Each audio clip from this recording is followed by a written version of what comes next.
Located along the western coast of Africa, the country of Ghana is blessed with long sandy beaches, warm water, and incredible tropical scenery.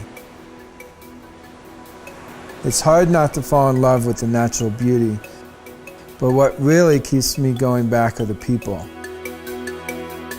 They're friendly, caring, and always find the good in any situation.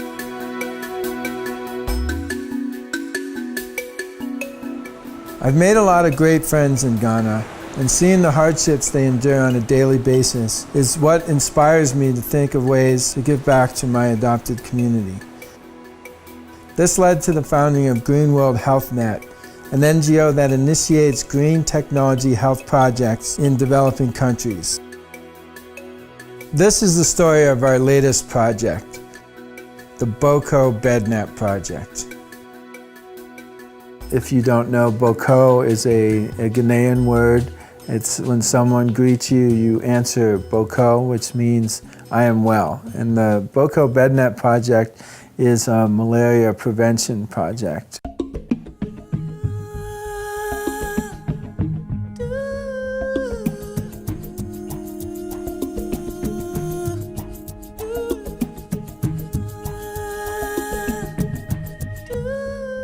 I got the idea from my own experiences. I did get malaria several times while I was in Ghana. And he realized that the people there don't like to use their bed nets because they are hot and uncomfortable to stay underneath. So I had this thought that, well, why don't we put the fan inside the net and also put a light in there so that it's a lot more comfortable. Then maybe they would stay under the bed nets more, particularly the children. If they're using the bed nets more, the rates of malaria should go down. So we worked out a plan to have solar-powered bed nets. A fan and a light inside of a bed net. Since you're solar powering the little fan, we should also generate more energy and give the people some light in their house as well. The indoor and outdoor lighting will also be taking the place of kerosene and candles, which cause respiratory illnesses. We are going to Ghana, West Africa, and we are actually going to have workshops where we are going to teach the people in the communities that are going to use these BOKO bed net systems how to make their own solar systems, including making their own panels.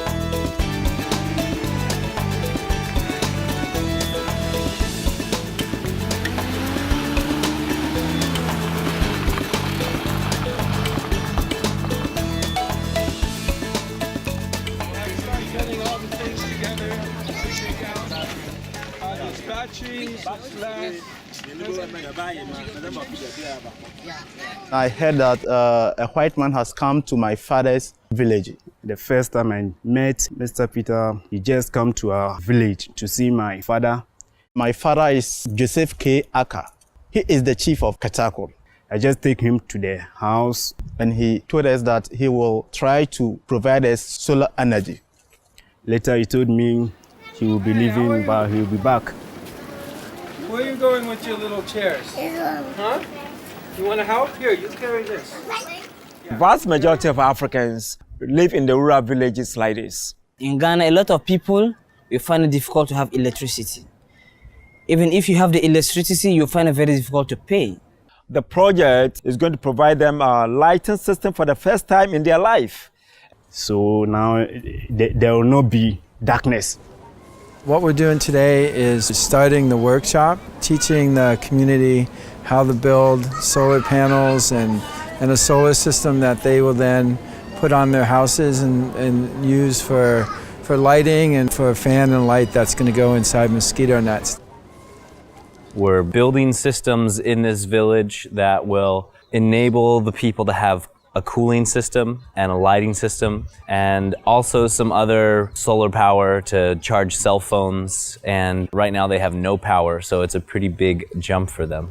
We're hoping to build the systems, install them, and get them ready, and then over the course of the year we have someone here that will be evaluating and monitoring the project. My name is Amber Robbins, and I am here to collect data, kind of do monitoring evaluation of the project, and also some customer satisfaction, if you will, to make sure everyone's happy with what's going on. We have done some surveys in the village to collect information on what baseline knowledge they have about malaria and solar power, and also approximately how much they spend a month for their power and how much they'd be willing to contribute to the solar system. So far we're finding that most malaria, it's so common that people, any sort of symptoms, they just say it's malaria because they're just so used to constantly being sick. We hope that by adding a fan, the more people will sleep under a net. We also hope to increase quality of life by increasing education in children, because currently children have to come home, do a lot of work, and then try to study. And it's very hard to study when you don't have light. So if you have light, you can then do your studying at night. We see this as a very empowering process. It involves the community doing every single part of building the system and learning how to do it. We're here to really make sure that we have systems that they know how to build, that they know how to install, and that they know how to maintain and know how to fix. And by the end of this workshop, all of you will know how to build your own solar systems. We started with introducing the whole project and giving them a summary of what we are going to do and how we're going to work with them to build these systems together. Now we are getting into the more technical stuff and actually showing them, with the help of Dr. Comp, how to cut the solar cells into the different sizes they'll need for different sized panels. I'm going to cut the cell exactly in half. Now here I put this on here, I put it right on the edge, and I break it and sort of pull at the same time. Ah, there we are, see? That is good. The students are picking up the cutting of the solar cells very nicely. We may get to soldering this afternoon, but first they got to cut a vial of both kinds, which they're busy doing at the moment. The village has no electricity at all, and of course we need electric power to run the tools. So I'm going to go and find 2 large truck batteries, and we will use those to run a special 24-volt soldering iron and to recharge the portable electric drills. So we will make 2 large 65-watt photovoltaic modules, and the idea is you get those modules finished before the batteries are dead, and then you mount them on the roof of the place where you're working and recharge the batteries so you can continue the project. So the first order of business is to actually build the panels that's going to be recharging our power source. After we solder all the cells in a row into strings, we'll glue the strings onto the plywood with silicone caulk.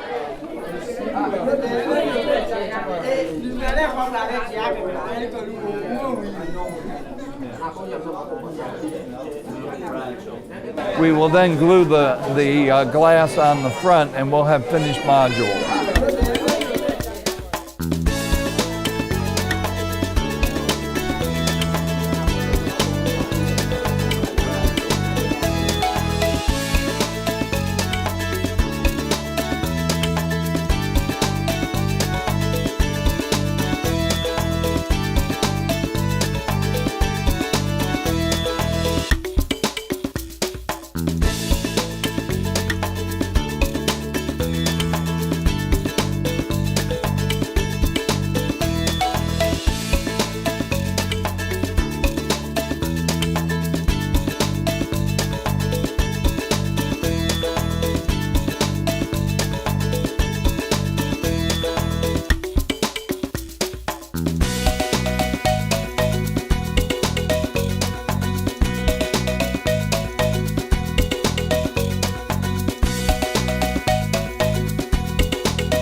today we started the workshop and we're introducing the concept and we're getting people excited. We also assembled our first large size solar panel, which will be used to recharge our batteries for the tools to build the panels. We've already done so much, it's almost hard to recap. How'd it go?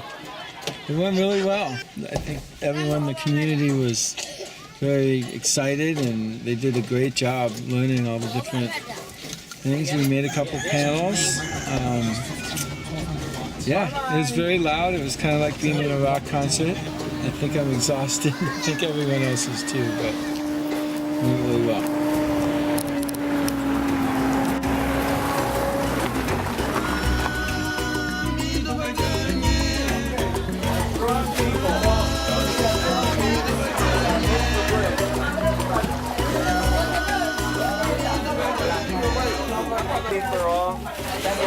The first day, they did accomplish quite a bit. We finished and tested the big module, which is now on the roof of a neighboring building, recharging the batteries we're using to run the solar soldering stations. Today, they took over the sorting and everything. They take the cells out of the box, figure out which ones we're going to use for the big modules, which ones we're going to use for the chargers that go on the roofs of the building for the lights and the fan, and which ones will be solar cell phone chargers. I think the people of Katakro are catching on very quickly. This is a new concept for all of us and we're all just learning together and they're learning much quicker than I am. It actually takes a lot of technique and finesse to cut a cell without breaking them because these solar cells are very, very thin, very fragile. Mary was a very good teacher on how to cut cells because I kept breaking them. So Mary would then slow me down and help me cut the cells correctly. And they have learned how to cut the cells so perfectly, it looks like robots did it with a laser gun. I'm actually really impressed with the soldering as well. Both the men and the women, neither one of them are intimidated by it. Even the young boys are involved. And everyone seems to be taking a hand at the process and doing quite well. And they're all very receptive to critiquing and just very, very kind and appreciative. That's been very sweet. We have accomplished an enormous amount in just 2.5 days is all the time I've had with the people in the village. Today we are going to build cell phone chargers which they will use in the community, but this is also the piece where we really hope that they can start a micro enterprise making and selling these cell phone chargers because there's a great need in many parts of Ghana and other places where there isn't electricity. We can make a lot of opportunities from this. If you are intelligent, you can make one, you can sell it off. So there is a lot of opportunity to make a business of it. And this is the first place in Ghana where they are learning to make their own cell phone chargers and solar panels. Before we even got the glass on the front of the module, they managed to hook up a cell phone to it and see that it was working. Just about 5 minutes ago, you tried one of the panels with an output voltage of 6 volts. And this is capable of enough to charge cell phones. And we tried on one particular phone and it's charging perfectly. I didn't know what is solar, or how will you make solar for even to charge a phone. But today I was too happy. I was very fantastic and happy because I myself have done the one for the charging of the phone. Yeah, it's working. Very fantastic. Excellent. It's working fantastic. We see this as an opportunity for people who participate in this workshop to learn how to build this technology and to sell it. And we will be helping create jobs and businesses for people.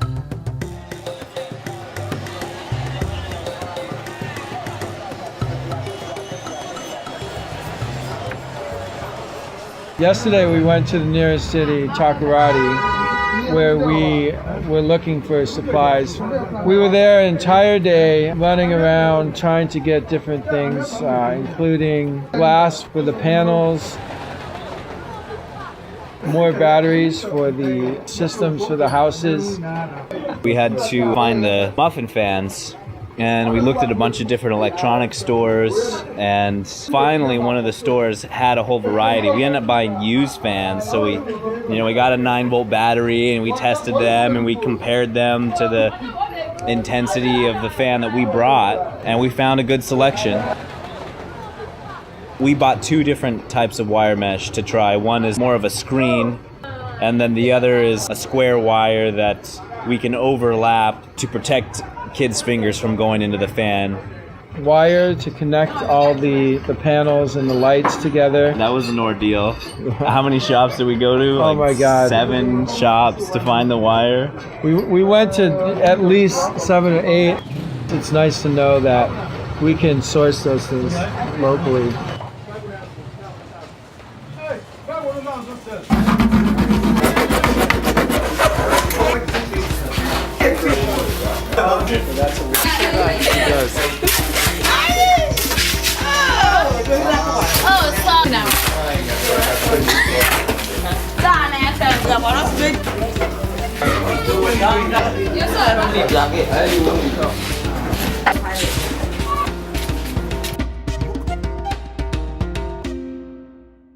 And today we're going to start wiring the systems in advance. So each system includes a light and a fan.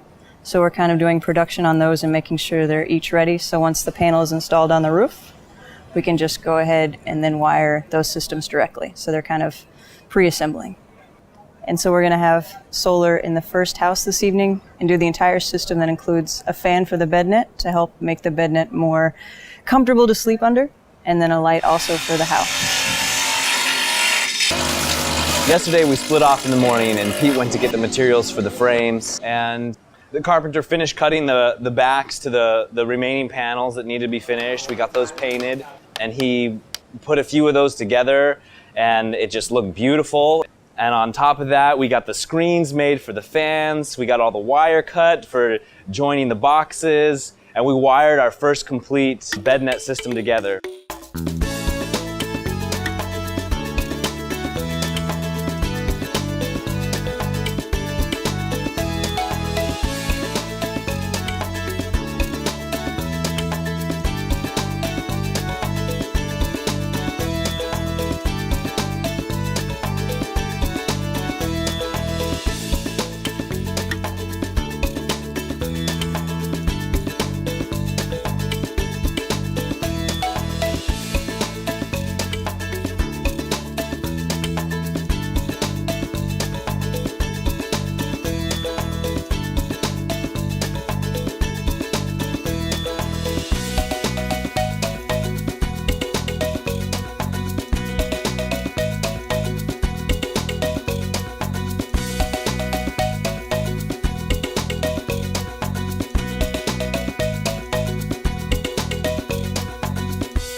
I now know how to do the panels and even the light, how to fix and how to work with it. Whatever your friend doesn't know, you should teach your friend to know it. In case if he is not around, we can do it ourselves.